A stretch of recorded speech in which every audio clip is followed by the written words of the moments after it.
Hello दोस्तों, स्वागत है आप सभी का हमारे यूट्यूब चैनल पर। तो दोस्तों, आज हम बात करने वाले जो जुलाई में सीटेट एग्ज़ाम हुआ था, उस पर हम कुछ जो एग्ज़ाम हुआ था, किस तरीके के एग्ज़ाम में क्वेश्चन पेपर पूछे गए थे, वो सभी मैं आप लोग को अपने एक क्वेश्चन पेपर के माध्यम से दिखाने वाला हूँ। तो दोस्तों, तो शुरू करते हैं।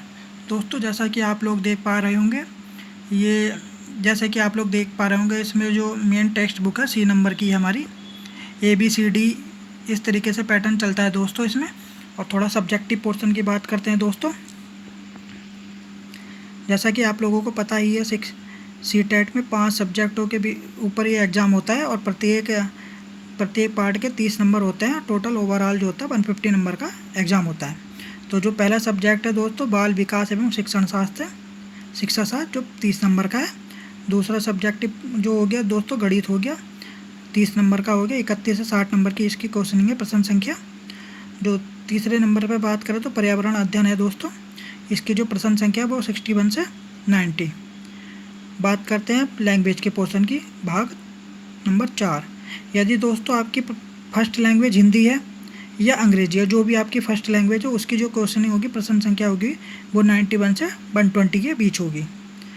इसी तरीके से भाग 5 की बात कर लेते हैं।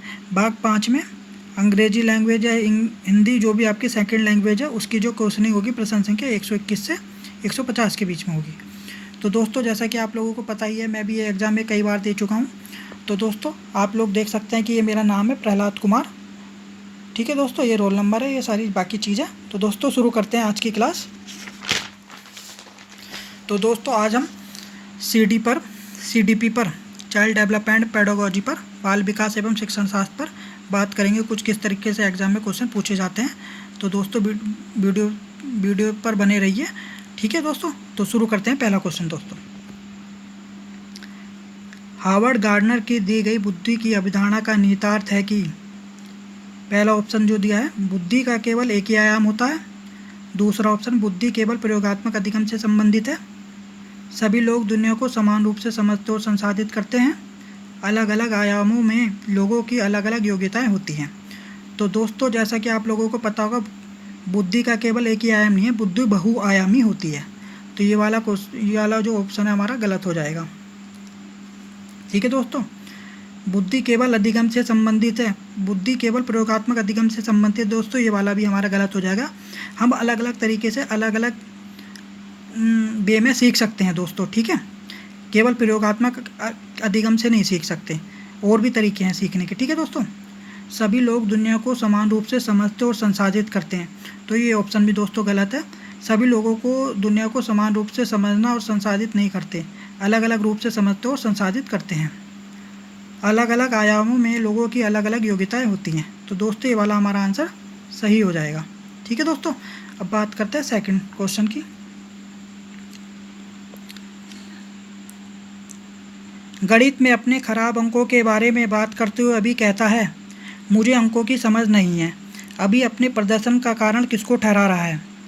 पहला जो ऑप्शन है, कोशिश की कमी। दूसरा, योग्यता का अभाव। तीसरा, किस्मत। चौथा, कार्य कठिनाई। तो दोस्तों, इसमें जो है कोशिश की कमी तो है ही नहीं, ये गलत हो जाएगा। किस्मत भी गलत है, किस्मत जैसा ऐसा कुछ इसमें है ही नहीं। कार्य कठिनाई भी नहीं है। तो दोस्तों, कहीं ना कहीं उसमें योग्यता का अभाव है, कहीं ना कहीं उसमें योग्यता का अभाव है। तो दोस्तों, दूसरा ऑप्शन हमारा सही हो जाएगा। उसमें जो है मैथमेटिक्स से जुड़ी हुई योग्यता का अभाव है। ठीक है दोस्तों, तो इसका दूसरा ऑप्शन सही है। बात करते हैं तीसरे क्वेश्चन की। निम्नलिखित में से कौन सी सार्थक सीखने के लिए एक प्रभावी स्मृति तकनीक नहीं है? संकल्पना चित्रण, रटना व दोहराव, विस्तृत दोहराव, स्मृति सहायक विधियाँ। तो दोस्तों, श्रृंखला के माध्यम से हम चीज़ों को लंबे समय तक याद रख सकते हैं स्मृति में। विस्तृत दोहराव के माध्यम से चीज़ों में दोहराव, मतलब प्रैक्टिस के माध्यम से भी हम दोहराव के माध्यम से चीज़ों को लंबे समय तक याद रख सकते हैं। स्मृति सहायक विधियाँ भी, जिनकी सहायता से हम चीज़ों को लंबे समय तक याद रख सकते हैं। केवल रटना व दोहराव, ये ऑप्शन गलत हो जाएगा दोस्तों। ठीक है,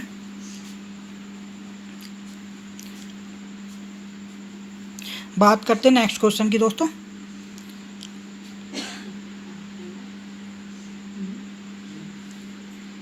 दोहरा व बारंबार किए जाने वाला व्यवहार किसकी विशिष्ट पहचान है? ध्यान न्यूनता अतिक्रियाशीलता विकार की, मस्तिष्क पक्षाघात की, स्वेलिन क्रम विकार की, अधिगमात्मक विकलांगता की। तो दोस्तों यह दोहराव, जो बच्चा अपने व्यवहार को बार बार दोहराने लगता है, बारंबार किया करने लगता है, वो चीज़ क्या हो जाएगी, ऑटिज्म स्पेक्ट्रम डिसऑर्डर यानी कि स्वेलिन क्रम विकार। इसका जो आंसर तीसरा सही है दोस्तों। चलिए आगे बढ़ते हैं नेक्स्ट क्वेश्चन की तरफ। दोस्तों इस तरीके के क्वेश्चन जो देख पा रहे हैं, आजकल सीटेट में इस तरीके के क्वेश्चन बहुत पूछे जाने लगे हैं। तो क्वेश्चन नंबर 5, जबकि कुछ बच्चे 12 महीने की उम्र में बड़बड़ाना आदि दो शब्दों का वाक्य बोलना शुरू कर देते हैं, अन्य 20 महीनों की उम्र तक ऐसा नहीं करते हैं। अभिकथन था ये, ठीक है दोस्तों। कारण, विकासात्मक प्रतिमान केवल सांकेतिक है और व्यक्तिगत बच्चों का विकास काफ़ी भिन्न हो सकता है। सही विकल्प चुनें। ए सही है लेकिन आर गलत है। ए और आर दोनों गलत हैं। ए और आर दोनों सही हैं। ए की आर सही व्याख्या करता है। ए और आर दोनों सही हैं लेकिन ए की आर सही व्याख्या नहीं करता है। तो दोस्तों जैसा कि आप लोगों को पता होगा, 12 महीने की उम्र तक आपके घर में भी छोटे बच्चे होंगे, बच्चे बड़बड़ाना कुछ ना कुछ बोलने लगते हैं और 1 साल के अंत तक भी 2 शब्दों का वाक्य शुरू कर देते हैं, जैसे कि पापा मम्मी, कुछ इस तरीके से।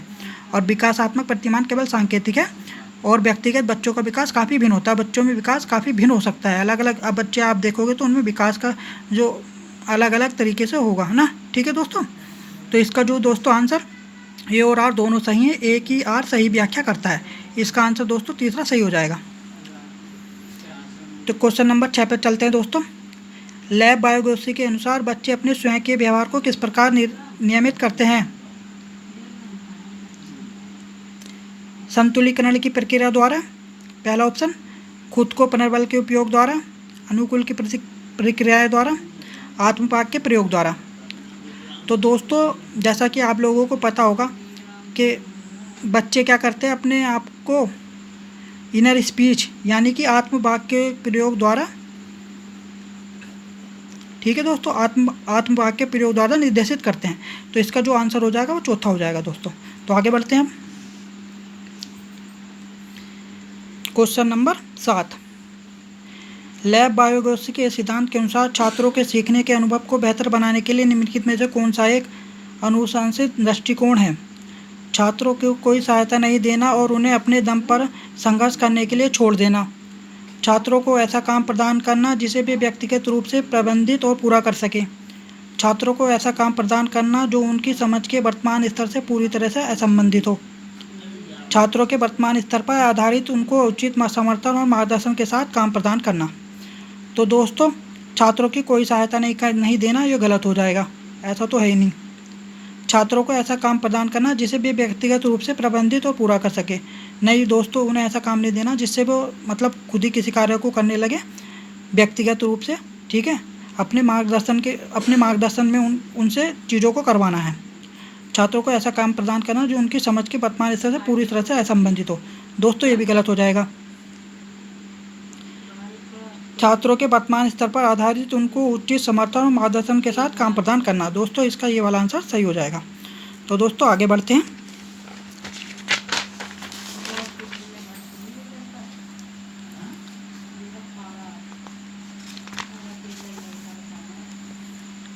क्वेश्चन नंबर 8 की बात कर लेते हैं। विविध सांस्कृतिक पृष्ठभूमि से छात्रों की ज़रूरतों को पूरा करने के लिए कक्षा शिक्षण को सांस्कृतिक से उत्तरदायी होना चाहिए। कारण दे रखा है, अभिकथन था दोस्तों ये। कक्षा में समता केवल मानकीकृत पाठ्यचर्या व आकलन के द्वारा सुनिश्चित की जा सकती है। तो सही विकल्प चुने। ए सही है लेकिन आर गलत है। ए और आर दोनों गलत हैं। ए और आर दोनों सही हैं। ए की आर सही व्याख्या करता है। ए और आर दोनों सही हैं लेकिन ए की आर सही व्याख्या नहीं करता है। तो दोबारा देख लेते हैं। विविध सांस्कृतिक पृष्ठभूमि से छात्रों की ज़रूरतों को पूरा करने के लिए कक्षा शिक्षण को सांस्कृतिक से उत्तरदायी होना चाहिए। बात तो सही है दोस्तों। कक्षा में समता केवल मानकीकृत पाठ्यचर्या व आकलन के द्वारा सुनिश्चित की जा सकती है। तो दोस्तों ये वाला गलत हो जाएगा। तो इसका जो आंसर है ए सही है लेकिन आर गलत है। ठीक है दोस्तों, चलते हैं नेक्स्ट क्वेश्चन की ओर। क्वेश्चन नंबर 9,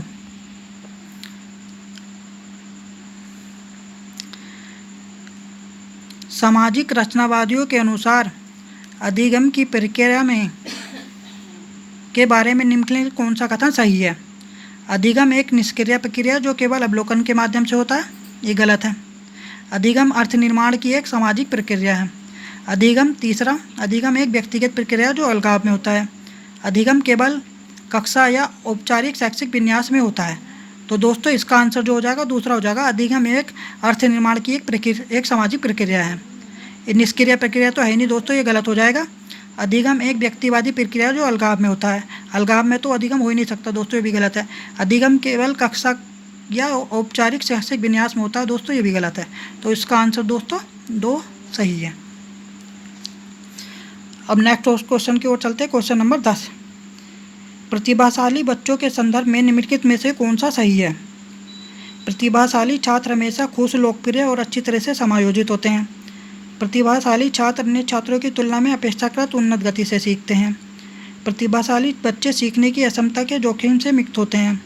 प्रतिभाशाली बच्चे निश्चित रूप से शैक्षणिक, सामाजिक और भावनात्मक सभी क्षेत्रों में उत्कृष्टता प्राप्त करते हैं। तो दोस्तों इसका जो आंसर है, प्रतिभाशाली छात्र अन्य छात्रों की तुलना में अपेक्षाकृत उन्नत गति से सीखते हैं।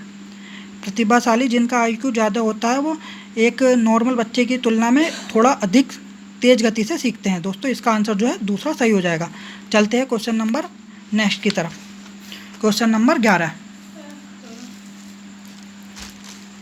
तो दोस्तों क्वेश्चन नंबर 11 है, शिक्षार्थी अधिगम प्रक्रिया में व्यस्त और सक्रिय रूप से शामिल महसूस करते हैं जब। ऑप्शन पहला, शिक्षार्थी की सामाजिक भावनात्मक आवश्यकताओं की उपेक्षा की जाती है, उनके पूर्व ज्ञान को पृथक किया जाता है और नकारा जाता है, गतिविधियां उनके संदर्भ से संबंधित होती हैं, अधिगम का बल दोहराव और रटने पर होता है। रटने पर तो दोस्तों किसी चीज़ को रखना ही नहीं है, रटने वाला ऑप्शन जहाँ है गलत है। उनके पूर्व ज्ञान को पृथक नहीं करना, उस पूर्व ज्ञान के बेस पर भी हमें नए ज्ञान को बढ़ाना है दोस्तों, नए ज्ञान को अर्जन करवाना है उसे। नए ज्ञान की नींव पूर्व ज्ञान पर ही उसके ज्ञान की नींव बनेगी नए ज्ञान की। शिक्षार्थियों को सामाजिक भावनाओं की उपेक्षा नहीं करनी है दोस्तों। तो इसका आंसर जो हो जाएगा तीसरा सही हो जाएगा। क्वेश्चन नंबर 12 पर चलते हैं दोस्तों। जीन पियाजे के अनुसार निम्नलिखित में से कौन सी क्षमताएं पूर्व संक्रियात्मक अवस्था की विशेषता है? नकल और प्रतिवर्तिता, प्रतीकात्मक खेल और जीववाद, वर्गीकरण और क्रमबद्धता, संरक्षण और अमूर्त चिंतन। तो दोस्तों सिंबॉलिक प्ले एंड एनालिज्म की बात कौन करते हैं? जीन पियाजे करते हैं। तो इसका आंसर जो हो जाएगा दूसरा सही हो जाएगा। क्वेश्चन नंबर 13 की ओर तरफ चलते हैं दोस्तों। क्वेश्चन नंबर 13, जैसा कि दोस्तों आप देख पा रहे होंगे अभिकथन और कारण इस टाइप के क्वेश्चन काफ़ी आने लगे हैं। ठीक है दोस्तों, शिक्षकों को क्वेश्चन नंबर 13, शिक्षकों को कक्षा में प्रश्न पूछने पर ध्यान देना चाहिए और निर्देश देने के बजाय उन्हें प्रश्न पूछने के लिए प्रोत्साहित करना चाहिए। कारण, ये अभिकथन था दोस्तों। बाल केंद्रित शिक्षा शास्त्र का अर्थ है कि कक्षा में बच्चों की आवाज़ को महत्व देना, उनकी प्रतिभागिता को सुनिश्चित करना। अब ऑप्शन की बात कर लेते हैं। सही विकल्प ए सही है लेकिन आर गलत है। ए और आर दोनों गलत हैं। ए और आर दोनों सही हैं, एक ही आर सही व्याख्या करता है। ए और आर दोनों सही हैं लेकिन एक ही आर सही व्याख्या नहीं करता है। तो दोस्तों इसका जो आंसर है तीसरा है, ए और आर दोनों सही हैं, एक ही आर सही व्याख्या करता है। ठीक है दोस्तों, बात कर लेते हैं क्वेश्चन नंबर 14 की। हेंज की दुविधा को पेश करने पर अरुणिमा तर्क देती है कि कानून इन परिस्थितियों के लिए स्थापित नहीं किया गया था। इस स्थिति में दवा लेना वास्तव में सही नहीं है लेकिन यह उचित है। लॉरेंस कोहलबर्ग के सिद्धांत के अनुसार अरुणिमा के नैतिक विकास की कौन सी अवस्था है? पहला, दंड की और उन्मुखीकरण और आज्ञाकारिता स्वीकृत कानून, यांत्रिक उद्देश्य व विनिमय, तीसरा सामाजिक सरोकार और विवेक, चौथा नैतिकता का विरोधाभास, व्यक्तिगत अधिकार व लोकतांत्रिकता। तो दोस्तों इसका आंसर जो हो जाएगा चौथा सही हो जाएगा, नैतिकता का विरोधाभास, व्यक्तिगत अधिकार व लोकतांत्रिकता। ठीक है दोस्तों, अब आगे चलते हैं नेक्स्ट क्वेश्चन की ओर।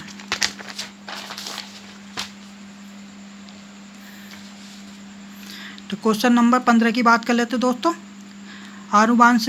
आनुवांशिकता पूरी तरह से एक व्यक्ति के या की का निर्धारण करती है। सेक्स का, पहला, दूसरा जेंडर का, तीसरा शैक्षणिक सफलता का, चौथा सीखने की शैली का। तो दोस्तों आनुवांशिकता पूरी तरीके से क्या करती है? केवल और केवल सेक्स का निर्माण सेक्स का निर्धारण करती है, जेंडर का निर्धारण नहीं करती, सीखने की शैली का निर्धारण नहीं करती,